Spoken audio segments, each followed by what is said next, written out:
جس یزیدیوں کے ہاتھ میں میرے آقا حسین کا سر جس نیزے پہ تھا، وہ نیزہ جس یزیدی کے ہاتھ میں تھا، اس یزیدی کے ہاتھ سے چھوٹ کر کے اچانک زمین پہ گر جاتا ہے۔ یزیدیوں نے آیا، طاقت لگایا کہ یہ ڈنٹا جو زمین پہ گرا ہے جس پہ امام حسین کا سر ہے، اس کو اٹھاؤ، پھر قافلہ آگے بڑھایا جائے۔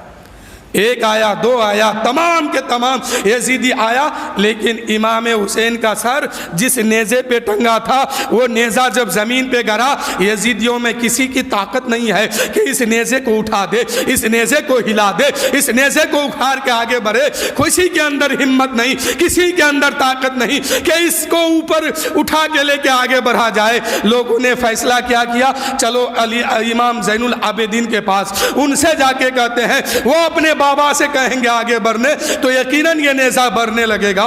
میرے دوستو، تمام یزیدی جو ہے امام زین العابدین کے پاس آتے ہیں اور کہتے ہیں، اے امام زین العابدین، تم اپنے بابا سے جا کے کہو کہ اگر وہ آگے نہیں بڑھیں گے تو ظلم اور بڑھے گی، تشدد اور بڑھے گی، پریشانی اور بڑھ جائے گی، اس لیے اپنے بابا سے جا کے کہہ دو کہ نیزہ لے کے آگے بڑھے۔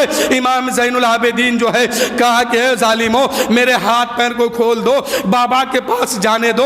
امام زین العابدین کا ہاتھ کھولا جاتا ہے، پیر کھولا جاتا ہے، امام حسین کے سر کے پاس جاتے ہیں، عرض کرتے ہیں، او بابا حسین، پریشانی بہت ہو گئی ہے، پریشانی میں ہم لوگ مبتلا ہو گئے ہیں، اگر آپ آگے نہیں بڑھیں گے یہ ظالم اور ظلم کریں گے اور پریشانی بڑھ جائے گی۔ سکینہ پریشان ہے، ابن سکینہ پریشان ہے، زینب پریشان ہے، تو اور ہمارے گھر کی عورتیں پریشان ہے، اے بابا آگے بڑھیے۔ اچانک امام حسین کے کٹے ہوئے سر سے آواز آتی ہے، اے بیٹا زین العابدین، ہم آگے کیسے بڑھیں گے؟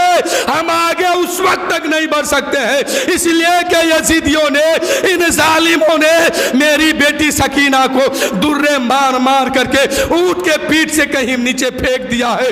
پہلے سکینہ کو لے کے آؤ، تب میں آگے بڑھنے کے لیے تیار ہوں، جب تک سکینہ نہیں آئے گی میں آگے بڑھنے کے لیے تیار نہیں ہوں۔ سکینہ جب رو رہی تھی، کم عمر کی بچی تھی، خون کا منظر دیکھا، بھوک پیاس 3 دن 4 دن کی ہے، بھائی کو کرتے ہوئے دیکھے، چچا کو کرتے ہوئے دیکھے، خاندان کو لٹتے ہوئے دیکھے۔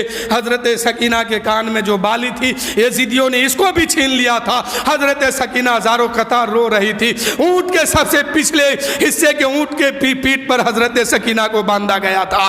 حضرت سکینہ اس منظر کو دیکھنے کے بعد جب رونے لگتی تھی تو ظالموں نے کیا کیا، سکینہ کو مارنا شروع کیا، اونٹ کے پیٹھ سے نیچے پھینک دیا۔ اتنے میں حضرت زین العابدین حضرت زینب کی بارگاہ میں آتی ہے اور کہتی ہے، پھوپھی میں اپنے بابا سے بات کر کے آیا ہوں، میرے بابا کہتے ہیں کہ دیکھو نا سکینہ کو ان لوگوں نے پھینک دیا ہے، پہلے ان کو لے کے آؤ تب ہم آگے بڑھیں گے۔ اے پھوپھی جائیے نا، میرے سکینہ کو لے کے آئیے، ان ظالموں نے کہیں پھینک دیا ہے۔ حضرت سکینہ حضرت زینب کہنے لگی، او ظالموں، اونٹنی سے نیچے اترنے دو، ہاتھ پیر کو کھول دو۔ حضرت زینب کے ہاتھ پیر کھولا جاتا ہے۔ حضرت زینب واپس پلٹتی ہے، ہر ایک سے پتہ پوچھتی ہے، جو بھی ملتا ہے سب سے یہ کہتی ہے، او لوگوں، کوئی کم عمر سی بچی تم نے کہیں روتے ہوئے دیکھا ہے، کہیں گرے ہوئے دیکھا ہے، کہیں پڑے ہوئے دیکھا ہے، جن کا چہرہ 14ویں چاند کے طرح چمکتا ہے، بہت خوبصورت وہ بچی ہے، کہیں رو رہی ہے، کہیں پڑی ہوئی ہے، کہیں تم لوگوں نے دیکھا ہے؟ سب نے کہا نہیں۔ حضرت سکینہ حضرت زینب جو ہے بے تحاشا ہو کے آگے بڑھ رہی ہے، آگے بڑھ رہی ہے۔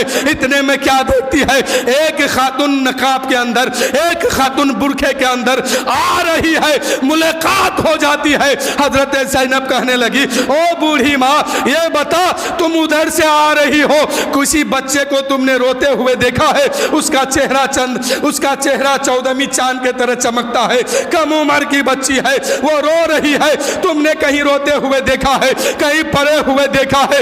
اچانک وہ ضعیفہ جو ہے نقاب کے اندر تھی اور برقعے کے اندر سے ہاتھ کو باہر کرتی ہے، کیا دیکھتی ہے؟ سکینہ ان کے گود میں رو رہی ہے، سکینہ کو وہ ضعیفہ اپنے گود میں لی ہوئی ہے۔ حضرت زینب کہنے لگی واہ رے ضعیفہ، آخر اس دشمنوں کے بستی میں میری بیٹی کو گود میں لینے والا کون ایسا ہو گیا؟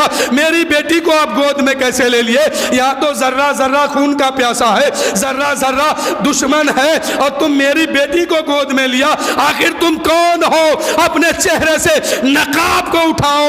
جب نقاب کو اٹھاتے ہیں حضرت زینب کیا دیکھتی ہے کہ وہ ضعیفہ کوئی اور نہیں ہے، ماں فاطمہ کربلا کے میدان میں آ گئی ہے، اور حضرت فاطمہ الزہرا اپنی پوتی سکینہ کو اپنے گود میں لے کے چپ کرا رہی ہے۔ حضرت زینب کہنے لگی ہے میری ماں اب کیا لینے آئے ہو؟ وہ دیکھو تیرے بیٹے کا سر جا رہا ہے، وہ دیکھو تیرے پوتے کا سر ہے، وہ دیکھو تیرے نواسے کا سر ہے۔ اے فاطمہ اور پہلے آ جاتے، تیرا بیٹا بھی بچ جاتا، تیرا پوتا بھی بچ جاتا، تیرے نواسے بھی بچ جاتے، تیرا گھر بھی بچ جاتا، لیکن اے میری ماں اب کیا لینے آئے ہو؟ ماں کہنے لگی اے بیٹی زینب اب تک تو میں صبر حسینی کو دیکھ رہی تھی، اب یہاں سے صبر تمہارا شروع ہے، یہاں سے امتحان تمہارا شروع ہے، امتحان میں کامیاب ہو کے دکھانا۔ اے بیٹی زینب جا، فتح نصرت، اے بیٹی جا، قیامت تک کے لیے تیرے بھائی نے نانا کی شریعت کو بچا لیا ہے، دین محمدی کو بچا لیا ہے۔ اے بیٹی زینب آج کے بعد جو ہے اس دین کو مٹانے والا پوری دنیا میں کسی بھی کونا میں کوئی پیدا نہیں ہوگا۔ اے بیٹی زینب میرے بیٹا نے اپنی خون دے کر کے، اپنے آل و اولاد دے کر کے اس دین کی حفاظت کی ہے، قیامت تک اس دین کو کوئی مٹا نہیں سکتا ہے، یہ قیامت تک اس دین کو کوئی مٹا نہیں سکتا ہے۔